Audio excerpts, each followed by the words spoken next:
Good stuff.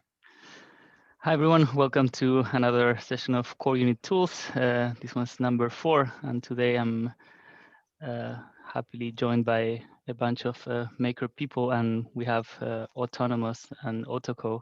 So we have Han, Dan, and Marcio that have joined us, and hopefully we can go through what they do, how they can help core units. And important questions that anyone may have. So yes, without further ado, Han, if you want to take it away.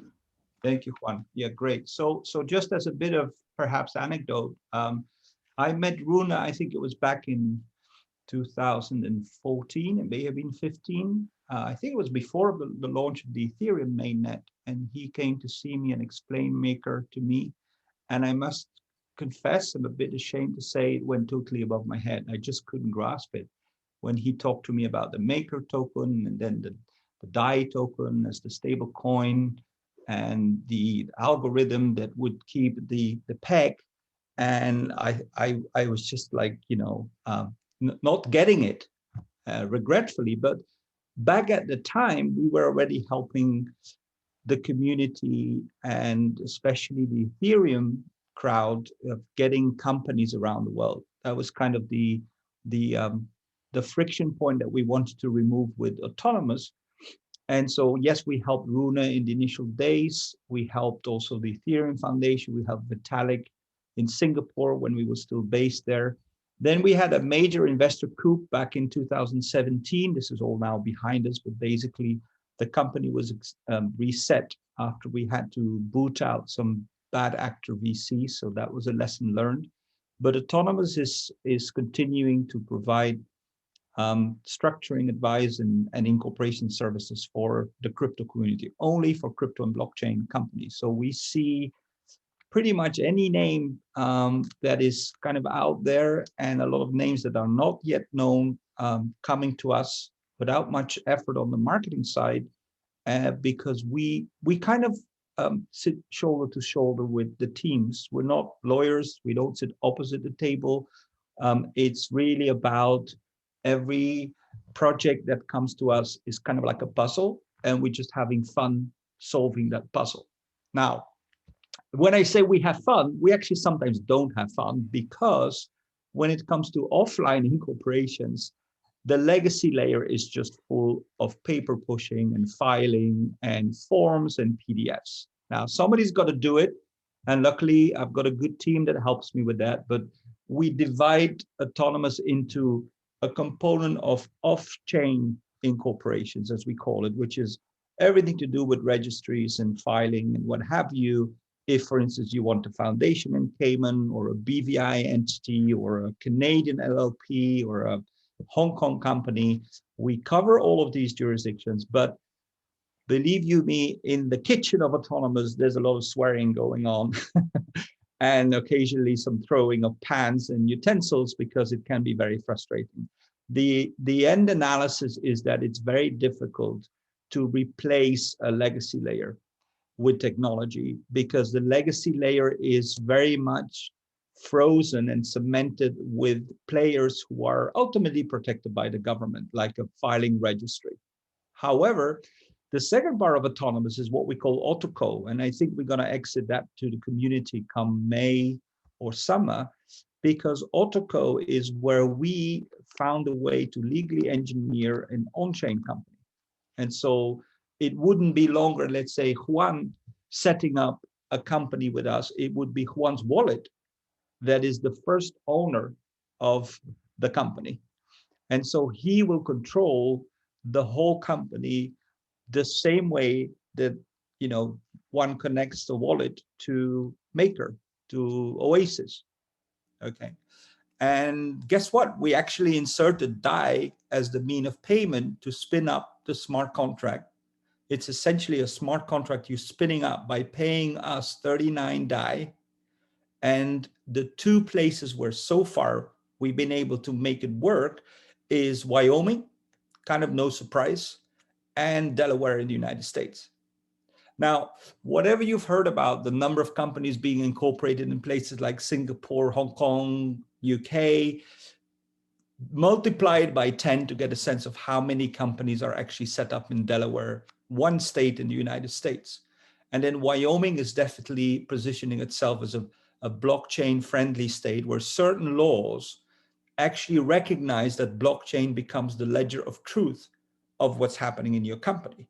And so we're benefiting from those changes as well. We get sort of an official blessing that if you are putting your cap table on blockchain, that's a legal ledger of who is actually an owner in your company. Okay. And so no surprise in the way the legal engineering of all this has cost us more time and effort than the blockchain and the smart contract engineering. You are basically signing a transaction with your MetaMask, I'll show in a second, or your Wallet Connect. That wallet that you use to connect is going to be that first member, as we call it, shareholder in an LLC in Wyoming or Delaware. And then by having signed that transaction, you just keep that wallet connected for everything else you want to be doing with the company. So the formation is only the first friction that we were able to put on chain. From here on, we're going to start adding a lot of other services. And one of the services, which I think may be particularly interesting for you guys as core units, is look, at some point you need a bridge and a legal nexus to the real world. Whether you like it or not, we still got to do stuff in the legacy world. And yes, you can send yourself crypto under a consulting agreement or a agreement for services, and you can get that crypto in your personal wallet, but ultimately you may have legacy expenses and fiat expenses. And so what we have achieved, I think, is an instant flash company. It takes 6 seconds and about, I mean, it's been occasionally $40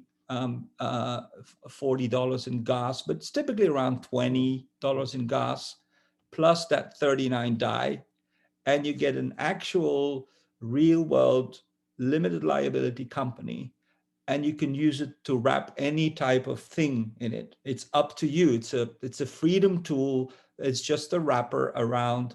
It could be IP. Some people use it to park a web domain. Most people, we've got about 200 OtoCos now since we launched this a couple of months ago. Most people actually use it for instance, a counterparty to a SAFT, to do a token issuance. So the token issuance itself gets wrapped out of an issuing entity, which is effectively that OtoCo, on-chain LLC. What we also increasingly see is demand for fiat off-ramping. And so we are trying to convince banks that they should recognize that when Juan's wallet owns a company, that actually that means that Juan owns the company. And can you believe it? They are scratching their head. They don't understand that. And we're telling them, hey, but let's just have Juan sign a transaction with that wallet so you can see that he is the owner of the private keys. And so you can imagine the pushback we're getting with traditional banking partners about how does that actually work, that this is not Juan showing up as the owner of the company, but it's effectively your public wallet address on the operation agreement. We're getting there with TransferWise. We managed to hack TransferWise that you can have a TransferWise US account with your OtoCo when you spin it up, when you use our assembler, okay? We will get there with some partner banks. We're just talking to some neobanks in the United States. And I think we got to get to a point where you spin up the company, 6 seconds, you got a wrapper, you got a cap table, you can already use our token foundry to spin up tokens if you wanted. Like you can have a crypto digital asset wallet, which is kind of your crypto bank account for your company in the name of your company. You can add a Gnosis multisig on that. But the next thing is you can just have an API with a bank account. That would be a big breakthrough from us. Han, I have a couple of questions. The first one is that you just mentioned Wyoming and Delaware, if I'm not wrong, but on your website it seems that you cover a lot or many more jurisdictions. So I was wondering, first of all, why, and the second question that I have is, let's say any U.S. citizen, just for the sake of the example, wants to start providing services for the DAO, how would that work? Like Okay. as a concrete example. Okay. Okay, so there's two kind of big questions there. The first one is, why do we also have, you will see on our website, otonomos.com, we have Canada on there, we got the British Virgin Islands with Cayman. These are all offline incorporations. One, okay, this is the paper pushing that we do on your behalf to get you registered. And no surprise, almost every DeFi project who's a client of ours has a foundation somewhere. We do this typically out of Cayman, not longer out of Switzerland, not longer out of Curacao. The demand for entities of this community is just unprecedented. I don't think we've ever seen this, because every project has on average at least 2, if not 3 companies with us, but these will not necessarily be the on-chain Wyoming and Delaware companies. So this is where the universe is divided between the off-chain and the on-chain. And so for Maker, for instance, we set up a number of off-chain companies. We did set up a Singaporean company at the time. For Ethereum, we set up another foundation in Singapore. For One Exchange, we set up BVI Cayman, a host of jurisdictions. You do see that projects still need legal entities, right? Even if they're decentralized, even if they're DeFi, even if they're DEXs, there is still the need to push a token and wrap yourself in limited liability when you push a token, or airdrop one or sell one. There is still the need for a foundation. I think you guys are really frontier in now winding up the foundation. A lot of project teams are still working within sort of a foundation setup, for instance. Okay, does that answer your first question? Absolutely. Yeah. Then the second one, I wanted to talk to you guys a little bit more about why the LLC is actually the ultimate offshore for non-US residents or non-US passport holders, which I kind of sense maybe the majority of us here on the call. I'm not quite sure if anybody here is from the US or resident in the United States. But as a bit of background, offshore, as in sort of British Virgin Islands, Cayman Islands, Belize, Seychelles, given another decade, that's got to be out of the window. Why? Because this increasing pressure from OECD to basically go full transparency on who owns these companies outside of their home country being the country where they are being taxed. It's happening already out of the UK, there's pressure from Germany as well. There just has been too much abuse, but ironically, the abuse has been by the big boys, by the big multinational companies who are shifting their profits. And so it's going to be difficult to register a company in BVI and not have some automated reporting between the BVI registry and your home tax authority. Okay. Now, what does that mean? That there's going to be a number of jurisdictions that are really trying to get that offshore business that was traditionally in fiscal paradises, as it's sometimes called, back onshore. And interestingly, and perhaps paradoxically, the United States is actually a very interesting jurisdiction in that respect for 2 reasons. There is a very strong tradition of respect for contract. And so if you go back to freedom in its essence, it is the freedom to be able to contract.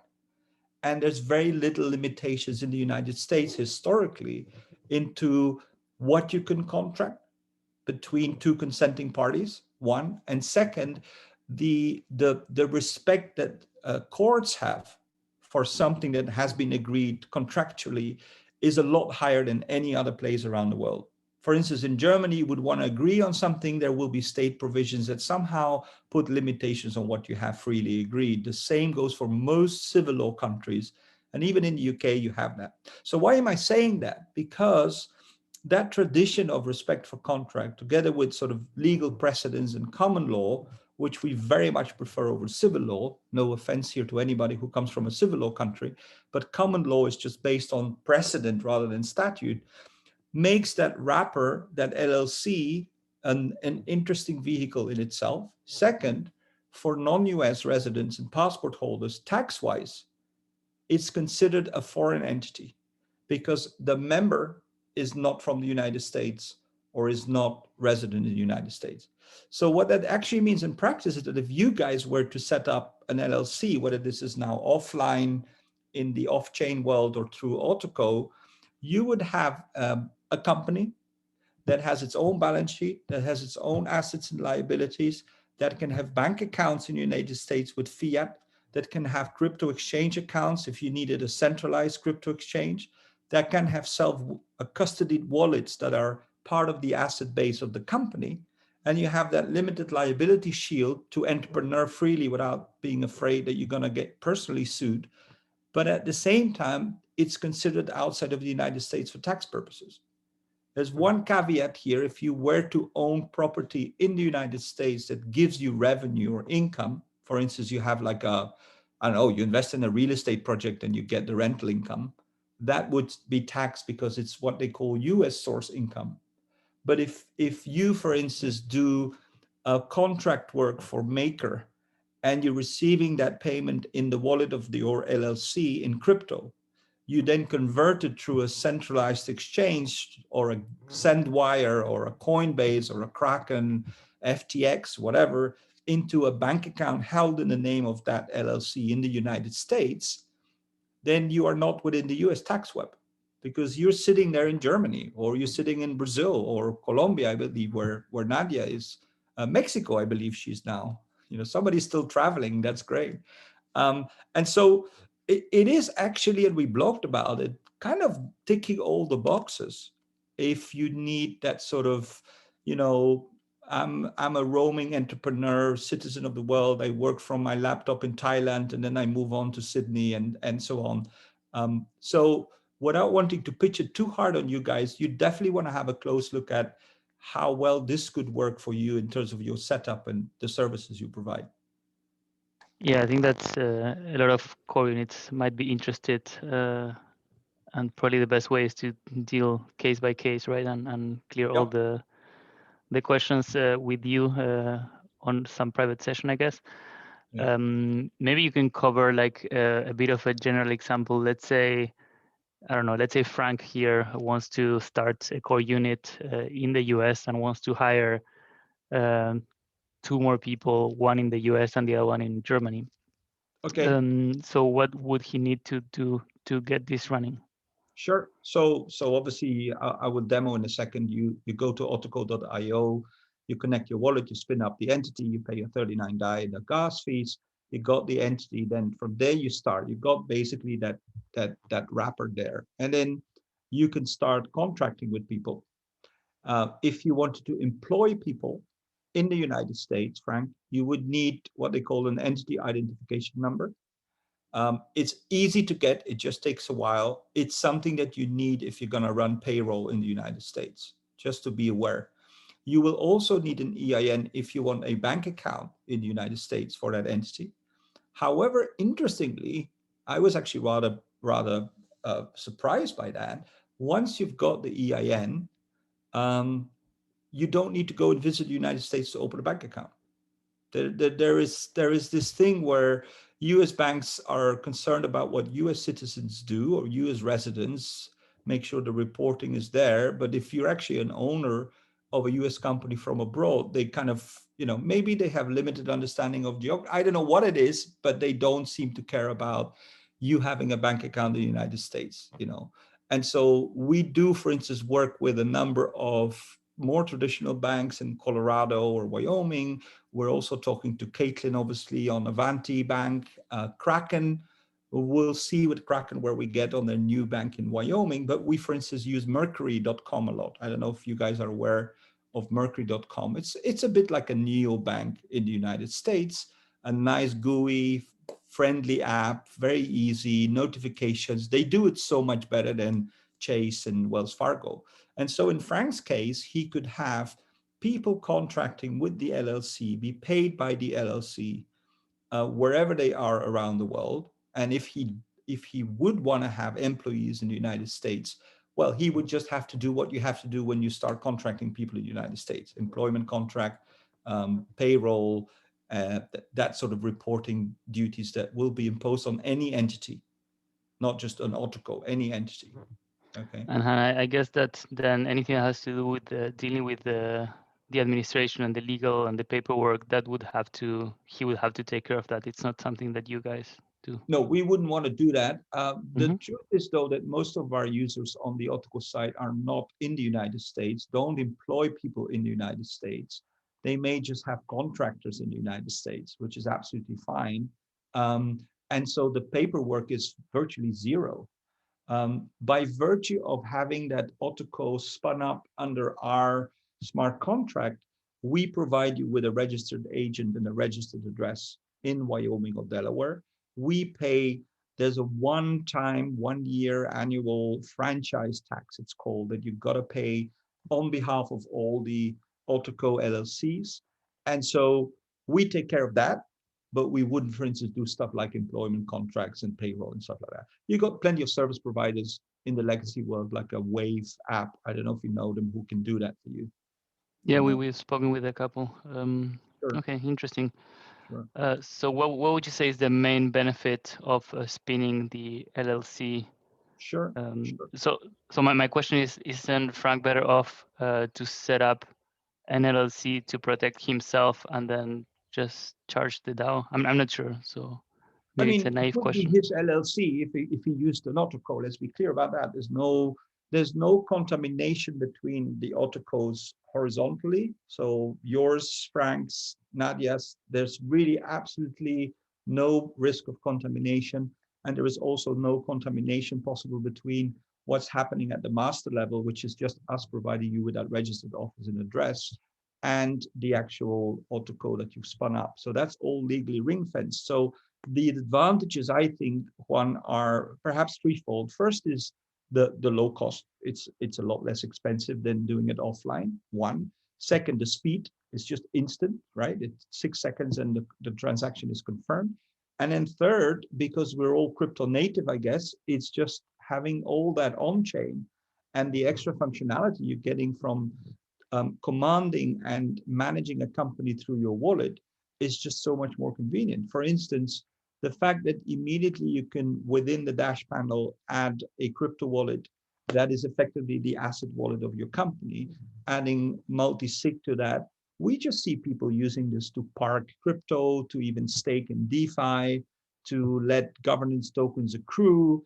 All that, if you are from outside the United States without any tax implication, I think that's a very interesting proposition, you know. And so allow me perhaps to just demo very quickly.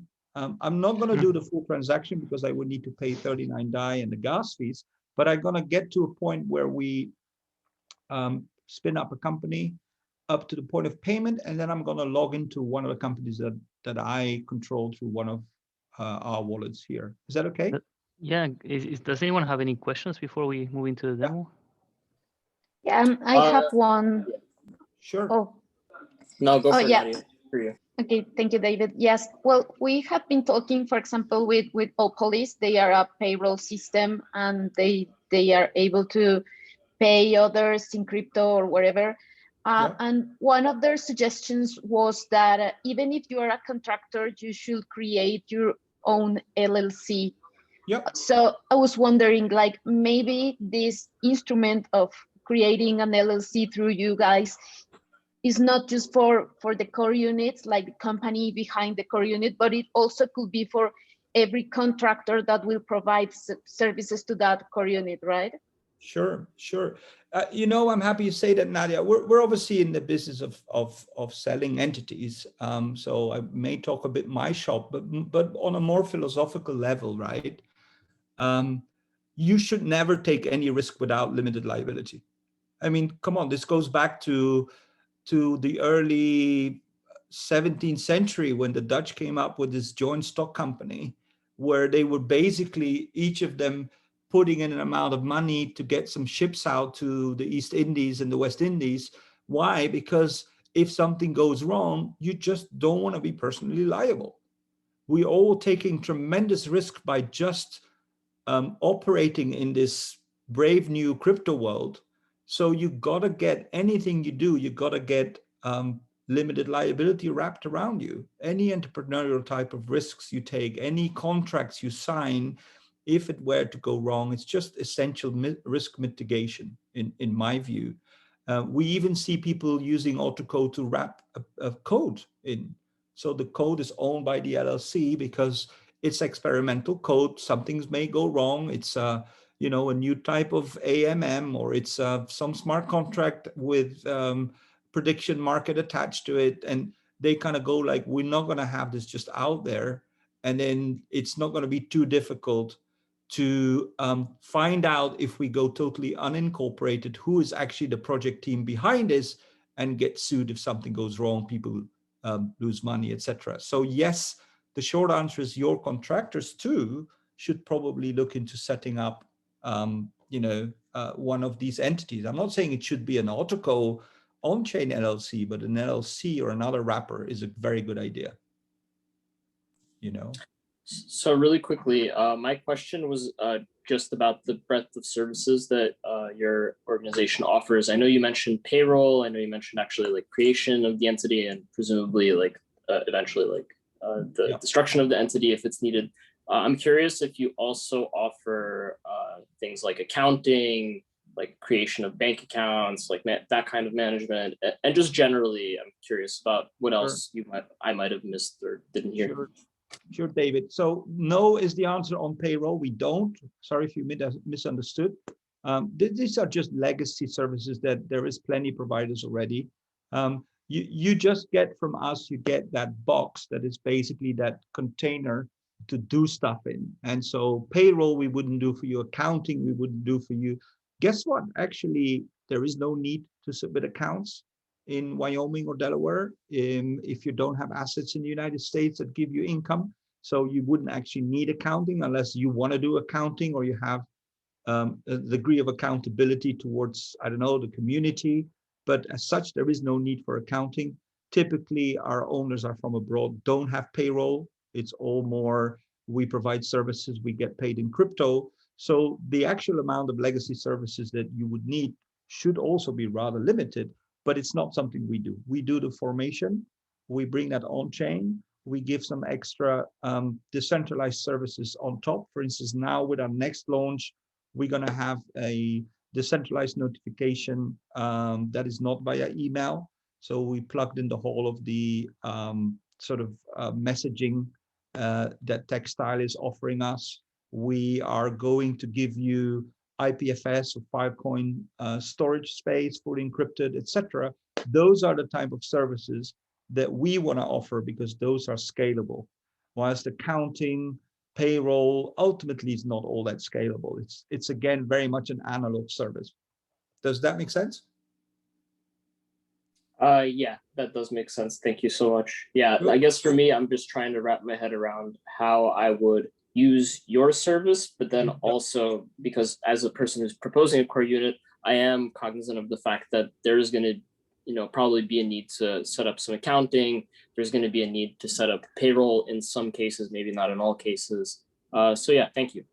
There may be, there may be. Banking, you mentioned banking, I should have picked up on that. Banking is the one that, yes, we want to make work. Obviously, a lot of us here, we're happy to be paid in crypto. However, with the off-ramp, that's a solution that we really want to see if we can get that into place. Okay, but in essence, you want to think about us as a high-tech, I don't know if you know, like Harvard Business Filing or bizfilings.com in the United States. They basically get you incorporated and they give you that registered address which you need in any country around the world. If you own a company, you need an address for notice of service. That's what we provide for you, that legal container for your project. Okay, so unless we got further Q&A right now, we probably want to quickly show how this kind of all works. Is that okay? That's it. Good. Okay, let me go to share screen here. And can you guys see this? Yes. Okay. So this is kind of where you land. Okay. I'm doing this in Opera. It works actually very well in Opera. If you have that wallet already, set up within Opera. There's a VPN, stuff like that. And so, typical landing page, simple, a little bit of explanation. The counter, this is where we are right now. 186 people since we launched this a couple of months ago. This would be both Wyoming and Delaware. And so easy, before you start, you just want to be aware that you will actually own a real world legal entity. So this is not Aragon where you spin up an on-chain organization, as they like to call it. It's not an incorporated entity with Aragon or some of the other DAO providers. It's actually a legal wrapper. And so we want you to be aware of that. And then what you just do is you choose a name. And so we got this connected to the actual name registrars in both Delaware and in Wyoming. And let's say I wanted to incorporate an LLC in Delaware and call it Goldman Sachs. Well, guess what? Most likely it would show that the name has been used, okay? But let's say I wanted to set up MakerDAO in Wyoming. I have a suspicion that probably it's not going to be taken. Wow, MakerDAO in Wyoming is available. So let me incorporate MakerDAO. What do I do next? I'm going to connect my wallet. I can do my Opera wallet. I can do a wallet connect. In Chrome and Firefox, this will show MetaMask as well. Okay. And then here, it basically shows that I need to have that 39 DAI, okay, which in my Opera wallet, I don't have. So I can have DAI top up from 3 sources, yours, the Oasis. So we plug that in there. 1inch Exchange was a client of ours in Uniswap, where you can basically send some DAI to that connected wallet here in order to make the payment. If I would have DAI, I would just have, activate button, and I would have a company. And let me now show what it then looks like once you do have a company. And let me make sure that I share the right screen here. 1 second, please. Han, there's no KYC or anything because essentially the wallet is what owns the LLC, right? Is that the trick? It's not because the wallet owns the LLC. It's how the United States is set up. And this is where we as continentals, we need to get our mind around that. And actually in most places around the world, okay, if you set up a company, they first want to know everything about you before you can proceed. And in some countries, you even got to appear in front of a notary, okay? In the United States, it's not that there is no KYC, but the KYC is pushed out to a later point in time. And actually that makes a lot of sense. They let you incorporate a company without any KYC whatsoever. There's no need at register to, I could incorporate a company today as Mickey Mouse. No kidding. But if I wanted to do stuff in the real world, for instance, I want to open a bank account, at that stage, I would have to step out of the dark and reveal and attest that I'm actually not Mickey Mouse, but Han Verstraat. And as a result, the ownership link between the company and me would be established. But the reason we made this work and made this instant is because there is no upfront KYC. And that's different from Cayman Islands, BVI, Hong Kong, Singapore, UK. UK is slightly different because you got an API with the company's house in the UK, but it's very difficult to make our solution work in jurisdictions that have upfront KYC, okay? And the KYC is not different between us as an on-chain company and a traditional off-chain LLC. There just is no KYC, right? A bit scary in a way, but if you think about it, ultimately, if you want to do stuff with your company, you're going to have to attest as to who you are. And what would that, how would that process be? Well, it doesn't have to be. That's another thing. For instance, we have now these 186 users. My best guess is that probably 150 have not revealed who they are because they just own, for instance, a domain name to the LLC, or they parked an NFT. We are now seeing a tremendous amount for NFTs to be wrapped in LLCs, artists who start wrapping their work in LLCs, because as such, you don't need to establish who you are to own an NFT, to own a domain name, to do to park an asset, you know, an IP, a code repository. It's really only when you start connecting with the legacy financial services world that you will have to reveal who you are. Okay, so companies, let me be very clear about this. Companies in Wyoming and Delaware are entirely anonymous. Wow, that's kind of phenomenal, right? Because we all like anonymity. It is entirely anonymous when you spin up an LLC. Okay. Okay, so after you incorporate it, I connected this with one of my wallets here. This is the wallet that controls the We're still seeing the sign up page. Okay, let me make sure that I share the right screen. Let me go back here to the screen share. It should be this one. What do you see now? TurboBoost LLC, right? Dash panel, Okay. yes. So this is what you get after you incorporate it. Basically, you know, you have obviously a confirmation page and so on. And then through that wallet, so my wallet is here connected through, actually through my hardware wallet on Trezor. Okay.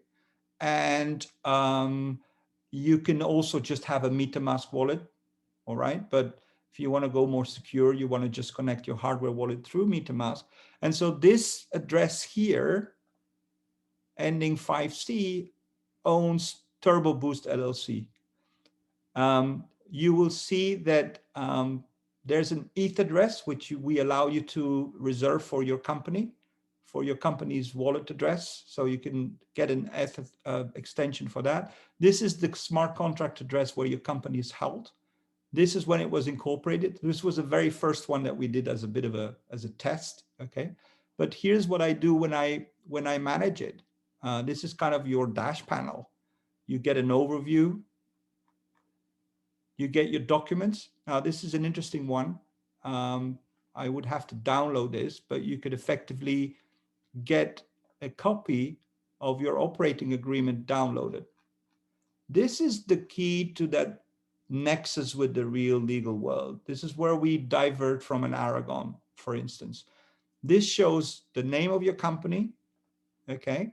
This shows it's a series, which basically means it's like a test tube baby that has been fertilized in that test tube. We provide the test tube, but it's your baby, okay? And this is the wallet address that basically owns the company. And so what you see here is 3 variables: the name, the address, and the date of incorporation.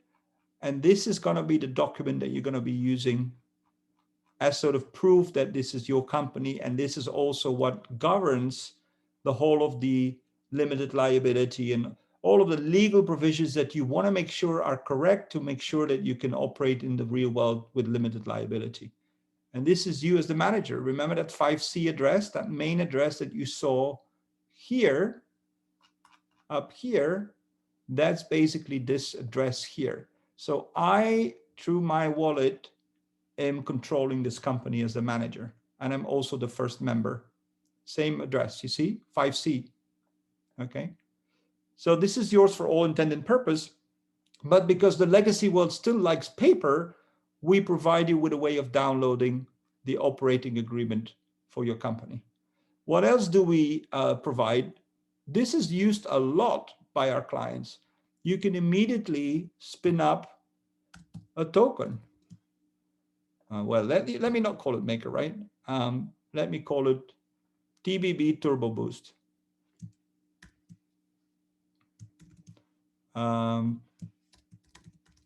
So there's a token foundry in there. How many do I want to create? And I can deploy the token with the same wallet that's connected here. Now, I anticipate some questions. What does that token actually represent? And in our approach, we kind of say, you decide.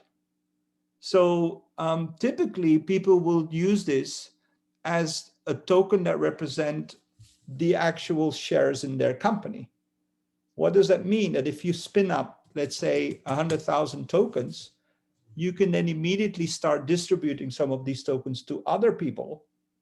And because blockchain is recognized as the truth in terms of who owns a share of your company, this will actually act as a ledger of who is a co-member in your LLC. Great if you have two people in your project. It's not just you, but it's other people who want to be part of this. So if I were to deploy the token here, I would obviously have to sign quite an expensive smart contract. You see 186 gas fees are really high, but if you time it a little bit, you can get this done for 50, 60, 70 US dollar. Okay. It's just that today, I think the Ether price is also up. The gas fees are quite high. You are effectively creating a token holder smart contract here. So you've got to pay those gas fees. Okay. Once you've got that token, it will show here. I can connect with another wallet where it actually shows the number of tokens, and then you can start sending them out by just pasting public addresses of the recipient. Okay. Now you can also say that this token is going to be a DeFi token, a governance token. It doesn't really matter what contents you're going to give to the token. It's up to you to decide. And if you feel like you need extra legal documents that somehow document what this token represents, then hey, up to you. We can probably introduce you to lawyers who do that for you. Okay. So going back to David's questions, these are the sort of services we don't provide. The more decentralized on-chain services rather than off-chain accounting and so on. Multisig Wallet, for instance, if let's say Nadia were to give me her public address that she wants to use to control the asset wallet of this LLC, I would just paste it here. I would insert her as a co-owner. We would define an approval threshold. Let's say Nadia and I always have to sign together, and I would create the wallet. At this stage, once the wallet is created, you still got to go into Gnosis Safe to do some further granularity, but you effectively have a crypto bank account, if you want, for your company straight away. And then the last thing before the next release is you just have, once you have that multisig, you can add an ENS domain to the crypto wallet of your company. So if you want to receive crypto, you could just have TurboBoost.eth as your address to receive crypto. Han, can you import a wallet, a Gnosis wallet that's been already created? No, you would have to create the wallet here, but if you want to work with an existing wallet, you would still remain within the Gnosis Safe environment, the app. Okay. All you're getting here is basically a new wallet that is attached to the company and will hold any crypto for your company. Now, if you want to attach an existing wallet to a company, it's kind of like a pledge. It's kind of like an act where you say, from now on, we will consider this wallet to be part of the asset base of the company. That's done in the legal world, but there may occasionally be tax repercussions. For instance, let's say that you have a personal wallet there where you're based in Berlin, and you decide that you want to move the contents of that wallet to an LLC in the United States. You may want to check with your tax advisor in Berlin. Does that have any tax repercussions for me?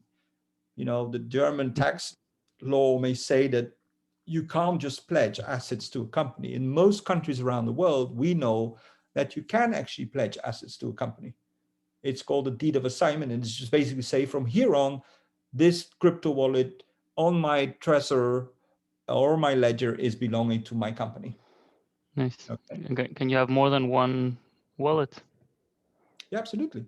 Okay. Yeah, it's up to you to declare which wallets are belonging to the company, and you can have more than one wallet. And so what I was saying is that the next functionality, we're gonna basically now make sure that if you have more than one company here under this address, you will see them all in one panel. So you will see them all. You will see what roles you have, and then we're gonna have that notification system, that file storage system. And then I think at some point we're gonna try to address the biggest friction for most of our clients, at least, is capital formation. How do we now raise money for our project? right? That's not really makers' concern, but that's the concern of a lot of people much earlier in the cycle. Interesting. Okay. Are there any questions from the community? Hey, Han, would it be possible to, right there, the UX that you're showing right now? Yeah. I just took it away. Would it be possible for you just to put contract address, yeah, right there, contract address, Yeah. and manager address to add that on? Because it's a little confusing, but it's cool. Just a suggestion. And then with regards to the operating agreement, when you're creating an LLC, is there an opportunity for you to, say you have a partner and you're going 50-50 or 3 partners and it's 33%? Is there a chance to put in that in the operating agreement, or no? You have to do it with the token deployment? No, not at all. So the good news here with the LLC and that freedom to contract that I mentioned, which is kind of central to common law jurisdictions, is that you can just rip out this operating agreement that we give you and substitute this. For instance, we have people who are looking at using OtoCo as more of a private fund, where they are the manager, they make investment decisions, and then the members who receive tokens as proof of their membership, they receive tokens pro rata the money they put in. Okay, so let's say that all of us here on the call would rely on you, Frank, to be sort of the decision maker on what our asset should be, our money should be invested in. We would just send you crypto and then get a percentage membership represented in tokens pro rata what we send you. Okay, if let's say we got $1 million in 10 people, we all would get 10% of the overall tokens. Now, you can imagine that the operating agreement for that sort of more sophisticated, typically Delaware rather than Wyoming LLC, would be a bit different from the standard one we give you. Okay, and at that stage, it's probably prudent to work with counsel and come up with your own operating agreement. We do have some templates on the Otonomos side, but it's probably worth spending a little bit on getting that in shape. The same if you start having other members, so it's not the single member LLC anymore. There's shareholder rights, there's voting rights. You may want to just look at that OA, that operating agreement we give you, and see if that needs changing. Okay, we will at some point produce a template for multi-member LLCs, but it's better that for now you just have a look and make sure it works for your use case. Okay. So Han, one question. When you were going through your example there, the part where everybody got a chance to see that PDF came, down the line. Are those PDFs available for people to review before we actually go through the process? Oh, good question, Kim. Yes, it is. We should probably be a bit more articulated about that. It's all in our Git book documentation, how we set this up, the legal comfort that you want to receive in terms of your assets being ring fenced, etc. And we do provide the operating agreement template. And we actually also provide the incorporation documents of the master, which is kind of that entity in Delaware and Wyoming. Those are 2 entities that are ours that provide you with that registered address, registered office. We share the operating agreement for those. Those are box standard. But let me make sure that afterwards Dan can perhaps follow on if he have the email addresses of everybody here and get you the links if you want to have a look at that. Great. And you guys, I assume you do your due diligence as to updating those docs as we do. And there's been some changes in Wyoming, for instance, recently that we may reflect now in the next generation of these LLCs. They introduced something called an algorithmic LLC, which is kind of a DAO with a legal nexus. So we kind of see our proposition here validated by what they've been doing in Wyoming. We've been actually part of that effort, although we're a bit ambivalent about whether a lawmaker should actually enshrine that in the law. But yes is the answer, very much so. And I guess what I wanted to say on the legal side is The spend for us has been mainly on legal. No surprise, because that operating agreement here, in typical US legal fashion, 25 pages, is essentially full of protections for you that make it very, very clear that this is your company, that you have full control of this company, that what happens in, for instance, certain states in the United States where a series LLC is not yet recognized.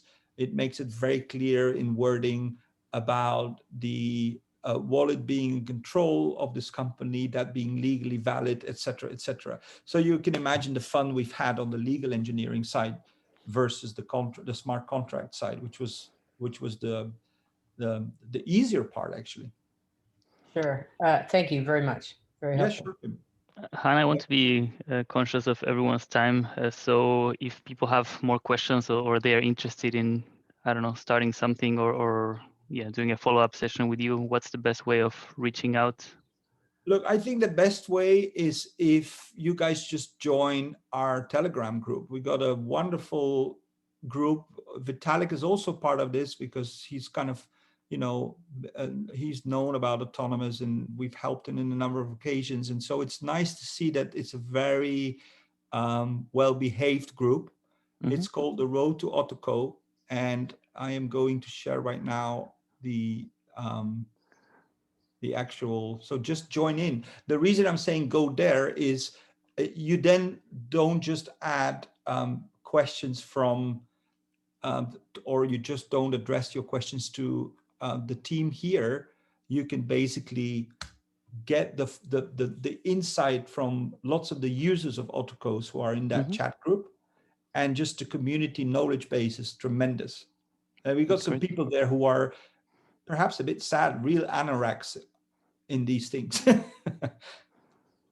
That's great. Yeah, I think I also saw the link on the website of OtoCo.io. That's right. So that's right.